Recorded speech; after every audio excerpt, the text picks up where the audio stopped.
Here I'm going to give you my top 5 gear tips. And for this video, what I'm going to be talking about are a few different products that I've come to love over my career. The first one being the Vanguard VEO 303 CBS.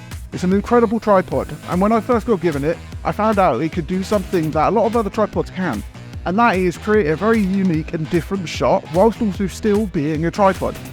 That's number 1.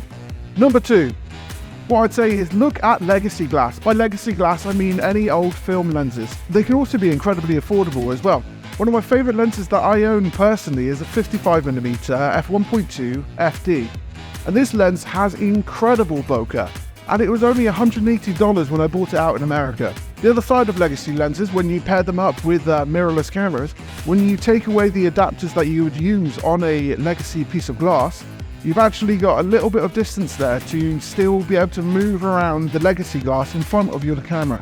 And this allows you to get some really interesting and kind of wacky looking shots. Number 3, the S&Q gimbal shot. So you can do hyperlapses, you can do time lapses. Have you ever tried using a subject to do a hyperlapse around though? And I'm not talking a building. So if you actually use a person in front of the camera and hyperlapse around them with a slow shutter speed and a slow frames per second on S&Q, you can actually get a very unique and very interesting looking shot. Number 4, get yourself a magic arm. What I like about magic arms is it allows you to attach your small mirrorless cameras to a lot of different bits and pieces.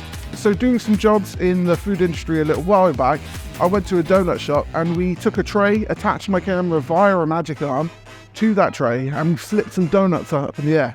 You end up getting a really cool looking shot without necessarily having a crazy studio. And number 5, make sure you check out some filters. Filters will actually give you the option to be able to create some unique and different looking footage. For an example, today I'm actually shooting this on a blue and gold filter from Format High Tech. And what this does is give a little bit of halation to the light to make my skin a little bit smoother. This filter is very good at smoothing out the skin and basically making your footage look a lot more filmic. And when it comes down to this, there are a lot of other kinds of filters as well. You can get kaleidoscope filters, you can get a whole host of different looking footage that will allow you to do something in a bit of a different way. But anyway, those are my top 5 tips. I hope you enjoyed. Have a good day.